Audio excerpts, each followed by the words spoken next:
పాదయాత్రలో రాజాం పాదయాత్రలో జగనన్న కలిశానని నేను మా గురుమూర్తి గారు సర్పంచ్ గారు తీసుకెళ్లారు, రామారావు గారు తీసుకెళ్లి మేము మాట్లాడలే. పాదయాత్ర నడిచి మాకు హామీ ఇచ్చారు. అమ్మ అక్క చెల్లెలకి నేను మాట ఇస్తానని ఆ రోజు మాట ఇచ్చారు. మన ప్రభుత్వం రావడానికి 3 మాసాలు ఉంది. ఈ 3 మాసాల్లోకి మీ మనుషులను తీసుకొస్తాం అనుకుని నా చేతులు చెయ్యేసి నా బుర్ర మీద ఆశీర్వదించి చెప్పారు జగనన్న.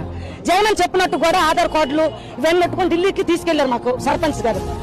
రాయలపేట గ్రామం సర్పంచ్ గారు మూడు శ్రీరాములు గారు, గురుమూర్తి గారు, రామారావు అందరూ కూడా, చీపురుపల్లి ఎంపీ చంద్రశేఖర్ గారు అందరూ కూడా మాకు ఢిల్లీ తీసుకెళ్లారండి. సన్నివేశాలు ఏమైనా సినిమాలు ఉన్నాయని చూసి సార్ అవన్నీ లేకపోయినా పర్వాలేదు, కానీ మాకు రచించి తీసుకొచ్చిన వాళ్ళ పేర్లు చెప్పకపోతే నా మనసు ఒప్పుకుంటుందండి. ఎవరు నచ్చినట్టు వాళ్ళు తీసుకొనియండి, మాకు పర్వాలేదు. మాకు రచించిన వాళ్ళు మాకు కావాలా.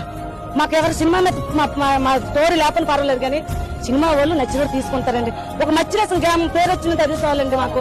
మా జగన్ మా గుండెలో ఉన్నాడు. 15 లక్షలు మాకు మనిషికి 5 లక్షలు లెక్కిస్తే నా కొడుకు 10 లక్షలు ఖర్చు పెట్టి గవర్నమెంట్ చిప్పెక్కిచ్చానండి.